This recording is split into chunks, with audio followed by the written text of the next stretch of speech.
नमस्कार दोस्तों, स्वागत है आपका हमारे चैनल तिरपल ऑनलाइन क्लासेज में। मैं लेकर आया हूं आपके लिए यूपी पॉलिटेक्निक एंट्रेंस एग्जाम 2020 के लिए फिजिक्स का मोस्ट इम्पोर्टेंट चैप्टर ओम का नियम, विशिष्ट प्रतिरोध, प्रतिरोधे एवं सेलों का संयोजन। इस चैप्टर से आपके एंट्रेंस एग्जाम में 2 या 3 क्वेश्चन पूछ लिए जाएंगे। इस चैप्टर में आपको क्या क्या पढ़ना है? सबसे पहला पॉइंट आपको पढ़ना है विद्युत धारा का मापन। क्या पढ़ना है आपको पढ़ना है विद्युत धारा का मापन। पहला पॉइंट आपका है। दूसरा पॉइंट क्या पढ़ना है? दूसरा पॉइंट आपको पढ़ना है विभवांतर का मापन। क्या पढ़ना है? आपको पढ़ना है विभवांतर का मापन और विभवांतर का मापन पढ़ना है। अगला पॉइंट आपको पढ़ना है ओम का नियम। इसमें ओम का नियम पढ़ना है। ओम के नियम में आपको क्या पढ़ना है? वो पढ़ना है आपका विशिष्ट प्रतिरोध को भी पढ़ना है। और पढ़ना है, क्या पढ़ना है? वो पढ़ना है आपको विशिष्ट चालकता पढ़ना है। क्या पढ़ना है? विशिष्ट चालकता पढ़ना है। विशिष्ट चालकता के बाद प्रतिरोधों का संयोजन और सेल का आंतरिक प्रतिरोध, और सेल का आंतरिक प्रतिरोध में आपको पढ़ना है सेलों का संयोजन। और पढ़ना है आपका किरचॉफ का नियम। क्या पढ़ना है? किरचॉफ का नियम। ये आपका मोस्ट इम्पोर्टेंट है। क्या? किरचॉफ का नियम। ठीक। और उसमें पढ़ना है आपका वीटस्टोन सेतु। वीटस्टोन सेतु से भी आपके इंट्रेंस एग्जाम में एक क्वेश्चन पूछ लिए जाएंगे। आइए देखते हैं क्या दिया है। यहाँ पे दिया है विद्युत धारा का मापन। पहला पॉइंट मैंने आपको क्या बताया था? पहला पॉइंट मैंने आपको बताया था मेजरमेंट ऑफ इलेक्ट्रिक करंट, यानी विद्युत धारा का मापन। विद्युत धारा का मापन कैसे करेंगे? विद्युत धारा की तीव्रता को जिस उपकरण से मापा जाता है उसे अमीटर कहते हैं। हम जो विद्युत धारा होता है हम किससे मापते हैं? विद्युत धारा को हम अमीटर से मापते हैं। यह एक कम प्रतिरोध वाला धारा मापी जो जो विद्युत धारा को हम मापते हैं, यह एक कम प्रतिरोध वाला धारा मापी यानी गैल्वेनोमीटर होता है। इसको हम किसके नाम से जानते हैं? गैल्वेनोमीटर से जानते हैं। आदर्श अमीटर का प्रतिरोध शून्य होना चाहिए। जो आदर्श अमीटर होता है उसका जो प्रतिरोध होना चाहिए वो आपका शून्य होना चाहिए। आगे क्या कह रहा है? आगे कह रहा है आपका किसी चालक में प्रवाहित धारा को मापने के लिए अमीटर को उस चालक के श्रेणी क्रम में जोड़ते हैं। जब हम धारा को मापते हैं तो अमीटर को हम किस क्रम में जोड़ते हैं? तो अमीटर को हम श्रेणी क्रम में जोड़ते हैं। आगे कह रहा है विभवांतर का मापन। मैंने दूसरा पॉइंट आपको क्या बताया था? दूसरा पॉइंट मैंने आपको बताया था, वो बताया था विभवांतर का मापन, मेजरमेंट ऑफ पोटेंशियल डिफरेंस। आखिर विभवांतर का मापन हम कैसे करेंगे? आइए देखते हैं। विभवांतर को मापने के लिए जिस उपकरण का प्रयोग करते हैं उसे हम वोल्ट मीटर कहते हैं। विभवांतर को हम जिस उपकरण से मापते हैं उसे हम वोल्ट मीटर कहते हैं। यह बहुत कम प्रतिरोध वाला धारा मापी होता है। यह भी कम प्रतिरोध वाला धारा मापी होता है। और विद्युत धारा को हम जिस उपकरण से मापते हैं वो अमीटर होता है। वो भी आपका कम प्रतिरोध वाला धारा मापी होता है। उसे हम गैल्वेनोमीटर के नाम से भी जानते हैं।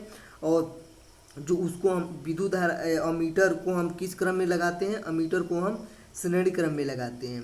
ठीक।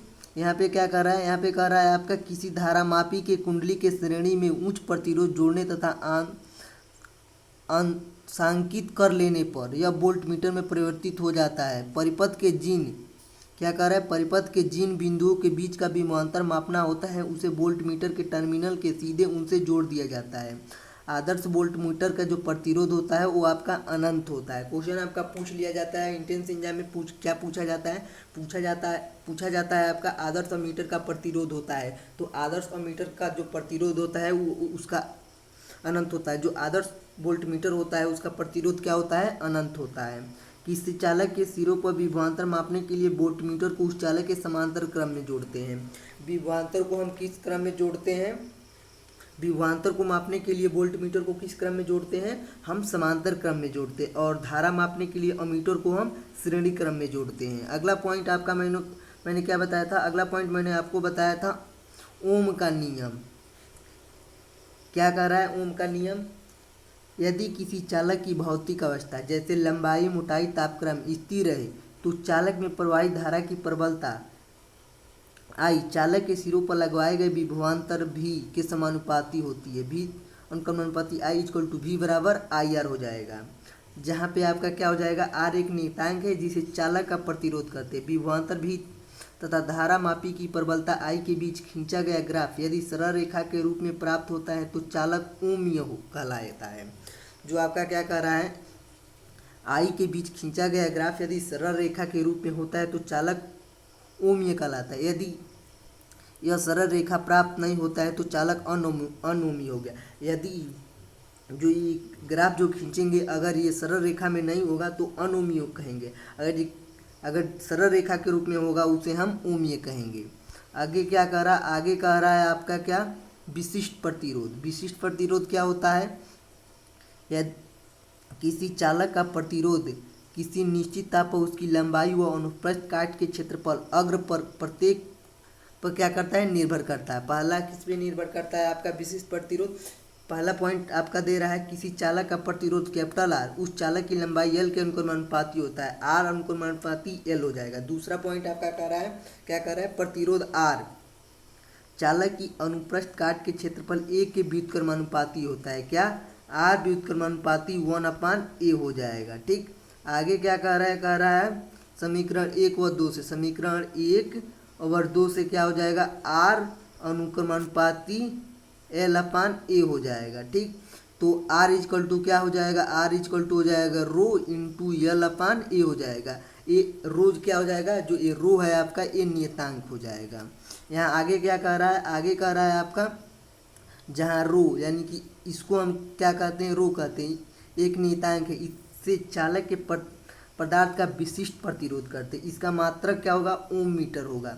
जो विशिष्ट प्रतिरोध होता है उसका मात्रक क्या होता है, उसका मात्रक होता है ओम मीटर, तथा इसका मान चालक के पदार्थ पर निर्भर करता है।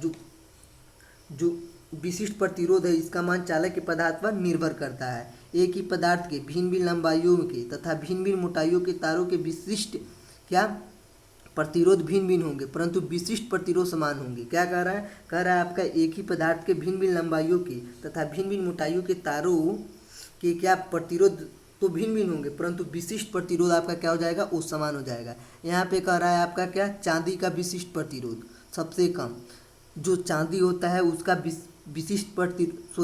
जो चांदी का विशिष्ट प्रतिरोध होता है वो आपका सबसे कम होता है, अतः यह विद्युत का सबसे अच्छा चालक है। जो चांदी होता है वो विशिष्ट प्रतिरोध सबसे कम होता है और ये चांदी जो विद्युत होता है वो चांदी का सबसे अच्छा चालक होता है। इसके बाद तांबा, सोना तथा एल्युमिनियम आते हैं। विद्युत का सबसे अच्छा चालक क्या है, सबसे अच्छा चालक है आपका चांदी, उसके बाद आता है आपका तांबा, उसके बाद सोना, उसके बाद एल्युमिनियम। अब आगे कह रहा है प्रतिरोधकता का ताप गुणांक। प्रतिरोधकता का ताप गुणांक क्या हो जाएगा, कह रहा है आपका क्या, किसी चालक का ताप बढ़ाने पर उसकी प्रतिरोधकता बढ़ती है जो निम्न समीकरण द्वारा दी गई है। क्या, रो इंटू क्या हो जाएगा, टी इजकल टू अपन हो जाएगा रो और ब्रैकेट में T0 और हो जाएगा 1 प्लस अल्फ़ा और T प्लस T0 हो जाएगा। रो इजकल टू क्या हो जाएगा, रो इजकल टू हो जाएगा आपका प्रतिरोधकता का ताप गुणांक, T तथा T0 इजकल टू ताप हो जाएगा। क्या कर रहा है, यहाँ पे दे रहा है सारणी, नीचे कुछ पदार्थों के विशिष्ट प्रतिरोध दर्शाए गए हैं। यहाँ पे आपका कह रहा है क्या, पदार्थ एवं उनके विशिष्ट प्रतिरोध का ताप गुणांक। पहले में दे रहा है आपका पदार्थ, दूसरे में विशिष्ट प्रतिरोध यानी कि रो और प्रतिरोधकता का ताप गुणांक अल्फा।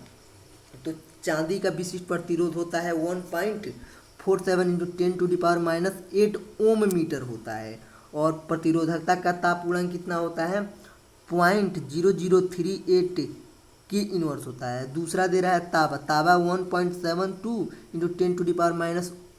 10⁻⁸ ओम मीटर और इसका ताप गुणांक हो जाएगा 0.0039 के इनवर्स के।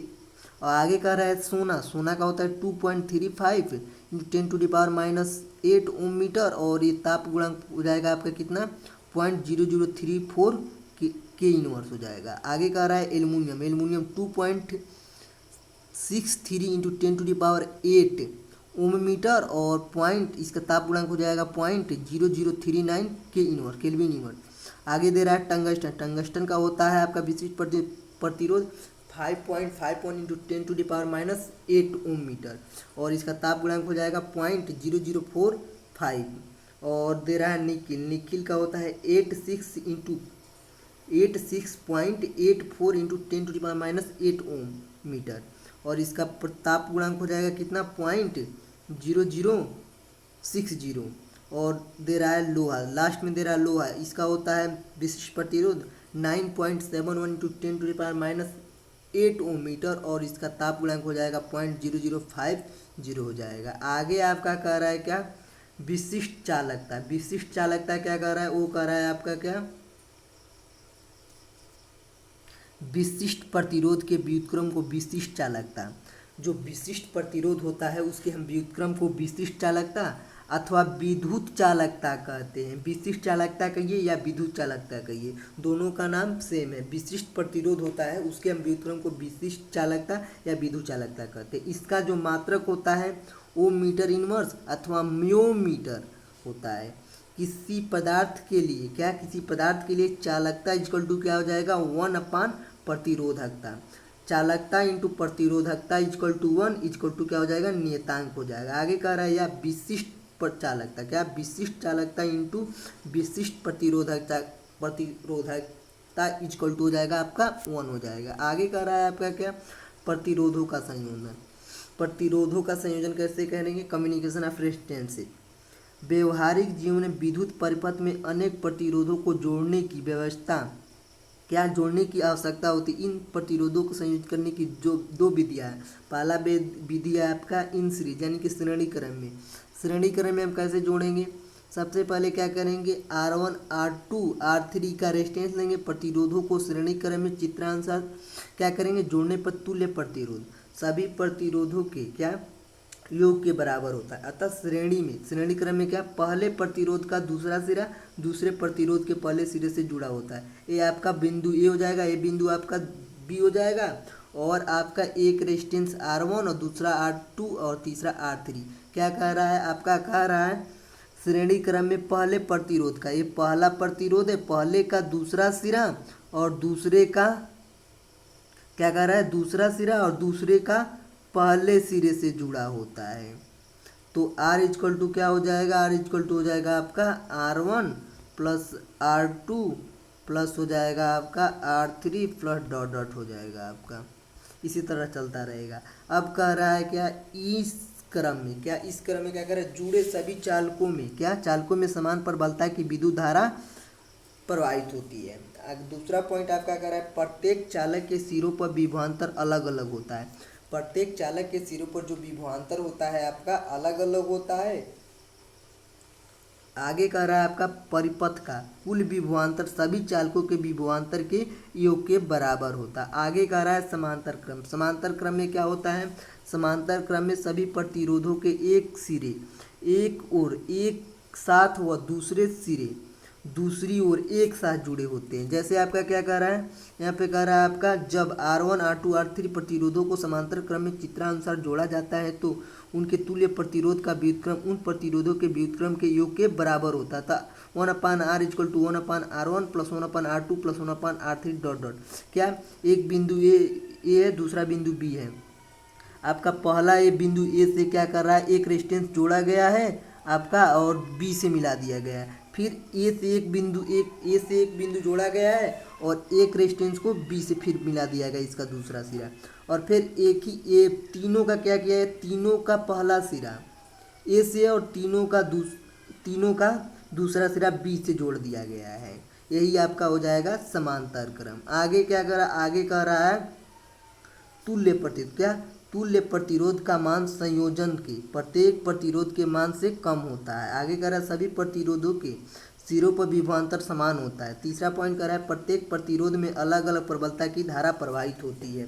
जो आपका सभी प्रत्येक प्रतिरोध में क्या होता है अलग अलग प्रबलता की धारा प्रवाहित होती है। और आपका यहाँ पे ये बिंदु ए हो जाएगा, ये बिंदु बी हो जाएगा और एक रेजिस्टेंस आपका ए हो जाएगा और एक रेजिस्टेंस ए हो जाएगा और एक रेजिस्टेंस ए हो जाएगा। तीनों में धारा अलग अलग प्रबलता से बहेगी, वही कह रहा था। आगे कह रहा है सेल का आंतरिक प्रतिरोध। सेल का आंतरिक प्रतिरोध आखिर होता क्या है, जिस प्रकार तार विद्युत धारा के मार्ग में प्रतिरोध लगाता है, क्या जिस प्रकार तार विद्युत धारा के मार्ग में क्या लगाता है प्रतिरोध लगाता है, उसी प्रकार सेल का घोल भी विद्युत धारा के मार्ग में प्रतिरोध लगाता है। इस प्रतिरोध को सेल का आंतरिक प्रतिरोध कहते हैं। क्या कहते हैं, सेल का आंतरिक प्रतिरोध कहते हैं। आगे कह रहा है इस प्रतिरोध के कारण सेल द्वारा दी गई ऊर्जा का कुछ अंश स्वयं सेल के भीतर ही व्यय हो जाता है, अर्थात ऊष्मा में बदल जाता है।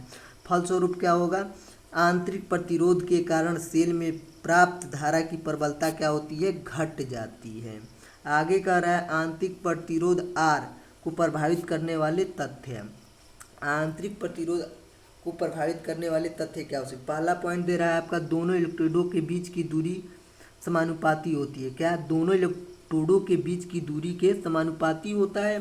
और दूसरा कह रहा है विद्युत अपघट्य की सांद्रता बढ़ाने पर क्या हो जाता है, बढ़ जाता है। आगे कह रहा है तीसरा इलेक्ट्रोडों के विद्युत अपघट्य में डूबे हुए क्षेत्रफल के विलोमानुपाती होता है। आगे कह रहा है आपका सेल के विद्युतवाहक बल ई तथा विभवांतर भी में संबंध।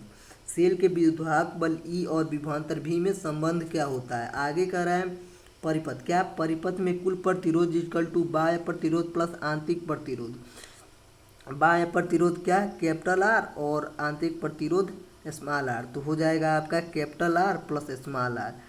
धारा की प्रबलता आई इक्वल टू क्या हो जाएगा, विद्युत वाहक बल ई अपान कुल प्रतिरोध। तो हो जाएगा आपका small I equal to capital E upon capital R plus small R, या I into capital R plus small R equal to E, यानी कि small I into capital R plus I into R equal to E, यानी कि ओम के नियम से भी equal to क्या होता है आपका, वो होता है आपका आई इंटू आर होता है, ओम के नियम से करेंगे। तो यहाँ पे आगे क्या कर रहा है, आगे कर रहा है आपका क्या, भी plus small I into R equal to E. तो I into R equal to क्या हो जाएगा, ई माइनस बी, या I equal to E minus B upon R हो जाएगा। ए क्या हो जाएगा, ए हो जाएगा आपका क्या, सेल के विद्युतवाहक बल तथा विभवांतर में संबंध। संबंध क्या होता है, सेल के विद्युतवाहक बल तथा विभवांतर में संबंध क्या होता है आपका, वो होता है आपका small I equal to capital E minus capital V upon small R होता है।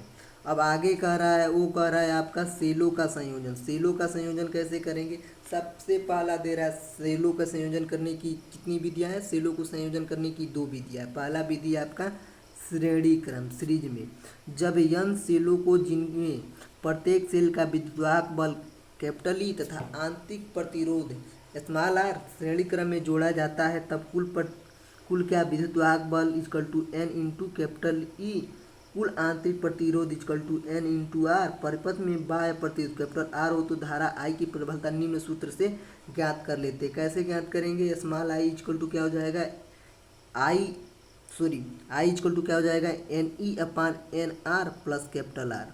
यह संयोजन उस स्थिति में लाभकारी होता है जब प्रयुक्त सेलों का आंतरिक प्रतिरोध क्या हो, बहुत कम हो। आगे कह रहा है दूसरा पॉइंट समांतर क्रम। समांतर क्रम में कैसे जोड़ेंगे, जब n सेलों को जिनमें प्रत्येक का विद्युतवाहक बल कैपिटल ई तथा आंतरिक प्रतिरोध स्मॉल आर है समांतर क्रम में जोड़ा जाता है तो पूरी बैटरी का विद्युतवाहक बल कैपिटल ई ही रहेगा। और यदि सेलों का तुल्य आंतरिक प्रतिरोध आर डैश हो तो क्या हो जाएगा, 1 upon R dash equal to N upon R, या capital R dash equal to small R upon N, I equal to हो जाएगा capital E upon R plus R upon N plus capital R dash equal to N into capital E upon R plus N into capital R dash हो जाएगा। आगे कह रहा है आपका क्या, वो कह रहा है इस संयोजन का उस समय प्रयोग किया जाता है जब सेल का आंतरिक प्रतिरोध बहुत अधिक हो। इसको हम कब प्रयोग करेंगे, जब सेल का आंतरिक प्रतिरोध बहुत अधिक हो। नीचे दी गई सारणी में दो सेलों तथा दो प्रतिरोधों को क्या क्रमशः समांतर क्रम तथा श्रेणी क्रम के समूह में से प्राप्त सेल के विद्युतवाहक बल एवं प्रतिरोध के तुल्य प्रतिरोध को दर्शाया गया है। आगे क्या कह रहा है, वो कह रहा है यहाँ पे दे रहा है आपका एक बॉक्स में आपका दे रहा है, वो दे रहा है समूहन, दूसरे में दे रहा है सेल कैपिटल ई1 तथा कैपिटल ई2, और तीसरे में दे रहा है प्रतिरोध R1 तथा R2। यहाँ पे दे रहा है श्रेणी क्रम समूह। श्रेणी क्रम में क्या कर रहा है, सेल E1 तथा E2 तुल्य प्रतिरोध का विद्युतवाहक बल small E0 equal to E1 plus E2। अगर दो में से एक सेल का उलाट दिया जाए तो क्या हो जाएगा, स्मॉल क्या, ये आपका एप्सिलॉन 0 इक्वल टू क्या हो जाएगा, एप्सिलॉन 0 नहीं है आपका small E, small E epsilon epsilon zero है आपका। एप्सिलॉन जीरो इक्वल टू क्या हो जाएगा, epsilon one minus epsilon two दे रहा है।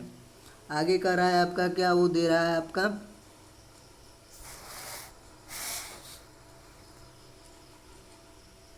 आगे कह रहा है आर इक्वल टू तुल्य प्रतिरोध R one plus R two, समांतर क्रम समूह दे रहा है। इसमें दे रहा है आपका तुल्य क्या, तुल्य सेल का विद्युत बल epsilon zero equal to E one into R two plus E two R one upon R one plus R two. यहाँ आर वन तथा आर टू क्या हो जाएगा, सेल का आंतरिक प्रतिरोध हो जाएगा। आर इक्वल टू हो जाएगा तुल्य प्रतिरोध तथा one upon R equal to one upon R one plus one upon R two हो जाएगा। आगे कह रहा है किरचॉफ का नियम। किरचॉफ का नियम क्या कह रहा है, किरचॉफ का नियम क्या कह रहा है आपका, किरचॉफ ने विद्युत धारा से संबंधित दो नियम दिए। पहला दिए आपका क्या, किरचॉफ का प्रथम नियम। किरचॉफ का प्रथम नियम क्या होता है, वो होता है, इस नियम को संधि नियम या धारा का भी नियम कहते हैं। किरचॉफ के नियम को हम संधि नियम या धारा नियम से भी जानते हैं। इस नियम के अनुसार किसी संधि पर मिलने वाले समस्त धाराओं का बीजगणित योग शून्य हो जाता है। क्या होता है, शून्य होता है। ये सिग्मा आई इक्वल टू दे रहा है जीरो आपका दे रहा है, ठीक। ये हो जाएगा आपका आई वन, ये हो जाएगा आपका आई थ्री, ये आई टू और ये आई फोर दे रहा है। किसी परिपथ में किसी संधि पर आने वाली समस्त धाराओं का योग उस संधि से जाने वाली धाराओं के योग के बराबर होता है। क्या, आई वन और plus I three equal to हो जाएगा आपका क्या, I two plus I four हो जाएगा। क्या, ये I one plus I three equal to I two plus I four, जो ये बराबर हो जाएगा। यह आवेश संरक्षण का नियम है। इसे संधि नियम से भी कहते हैं। क्या कहते हैं, यह जो नियम है आवेश संरक्षण का नियम भी है, इसे संधि नियम भी कहते हैं हम। अगला कह रहा है किरचॉफ का द्वितीय नियम। किरचॉफ का द्वितीय नियम क्या होता है, किरचॉफ का द्वितीय नियम होता है, इस नियम को लूप नियम या वोल्टेज नियम से जाना जाता है। किरचॉफ के द्वितीय नियम को हम लूप नियम या वोल्टेज नियम से भी जानते हैं तथा इस नियम के अनुसार किसी बंद लूप में होने वाली विभव परिवर्तनों का बीजगणित योग शून्य होता है, अर्थात सिग्मा भी इक्वल टू जीरो हो जाएगा। E equal to I one R one plus I two plus R two हो जाएगा। ये आपका आई वन धारा जा रहा है, रेजिस्टेंस आर वन, और आई टू धारा जा रहा है, रेजिस्टेंस हो जाएगा आर टू। यहाँ से ई आपका बाह्य प्रतिरोध। यहाँ पे आपका कह रहा है यह नियम ऊर्जा संरक्षण के नियम पर आधारित है, इसे परिपथ नियम भी कहते हैं। वीटस्टीन सेतु के दूसरे नियम को हम ऊर्जा संरक्षण के नियम से भी जानते हैं या इसे परिपथ नियम भी कहते हैं। आगे कह रहा है आपका, वो कह रहा है क्या, लास्ट पॉइंट है आपका वीटस्टीन सेतु। वीटस्टीन सेतु आपका क्या कर रहा है, वीटस्टीन सेतु चार प्रतिरोधों को क्या, चार प्रतिरोधों की ऐसी व्यवस्था है जिसका उपयोग अज्ञात प्रतिरोध का मान अन्य तीन प्रतिरोधों की मदद से ज्ञात करने में किया जाता है, जहां ए बी व सी डी भुजाओं को अनुपातिक भुजा ए सी व बी डी को संयुग्मी भुजा कहते हैं। संतुलित सेतु के लिए P upon Q equal to R upon S, इसको आपको याद रखना है। यही आपका वीटस्टीन सेतु है। क्या, P upon Q equal to R upon S हो जाएगा। यहाँ से धारा आपकी प्रवेश हो रही है, ये आपका ए हो जाएगा, ये हो जाएगा बी, ये सी, ए डी हो जाएगा, के टू आपका पूंजी हो जाएगा, ये गैल्वेनोमीटर हो जाएगा आपका। आगे कह रहा है आपका क्या, एक्सपर्टीज दे रहा है। एक एक्सपर्टीज में आपका क्या दे रहा है, सबसे पहला दे रहा है आपका वो दे रहा है गैल्वेनोमीटर। क्या, गैल्वेनोमीटर एक कम प्रतिरोध वाली धारा मापी है। आगे कह रहा है आदर्श अमीटर का प्रतिरोध शून्य होता है। अगला कह रहा है आदर्श वोल्टमीटर का प्रतिरोध अनंत होता है। और तीसरा कह रहा है किरचॉफ ने विद्युत धारा से संबंधित दो नियम दिए जो का KCL तथा वेहिल एल के नाम से जाना जाता है। यह इनके संधि नियम, जंक्शन लॉ तथा पास नियम, लूप लॉ से भी जाने जाते हैं। आगे कह रहा है प्रतिरोधों को श्रेणी क्रम में रखने पर प्रतिरोध क्या, परिपथ का तुल्य प्रतिरोध बढ़ता है। किसी भी दो पदार्थों के लिए चालकता तथा प्रतिरोधकता का गुणनफल सदैव समान होगा। आगे कह रहा है अर्धचालकों के लिए चालकता का ताप गुणांक अल्फा ऋणात्मक होता है। और आगे कह रहा है बाजार में अलग अलग प्रतिरोध के मान वाले प्रतिरोधक मिलते हैं, जिसके ऊपर प्रतिरोधों का मान दर्शाने के लिए कुछ विशेष सांकेतिक वर्ण पट्टिका दिए रहते हैं। ठीक, आगे कह रहा है आपका क्या, वो कह रहा है आपका अगर प्रतिरोधों का संयोजन इस प्रकार हो, R1 R2 = R3/R4। तो ये आपका हो जाएगा वीटस्टेन सेतु। यहाँ पे आपका कह रहा है क्या, तो R5 से होकर प्रवाहित होने वाली विद्युत धारा का मान 0 होगा। यह आपका वीटस्टेन ब्रिज यानी कि वीटस्टेन सेतु ब्रिज परिपथ के संतुलन की शर्त के नाम से जाना जाता है। यही था आपका लास्ट चैप्टर। इस चैप्टर से आपके एंट्रेंस एग्जाम में 2 या 3 क्वेश्चन पूछ लिए जाएंगे। इस चैप्टर को आपको ध्यान से पढ़ना है। अभी तक आपने हमारे चैनल को चैनल को सब्सक्राइब नहीं किया तो चैनल को सब्सक्राइब कर दे, बेल आइकन दबाना ना भूलिए, जिससे आने वाले वीडियो का नोटिफिकेशन सबसे पहले आप तक पहुंचे। देखने के लिए धन्यवाद।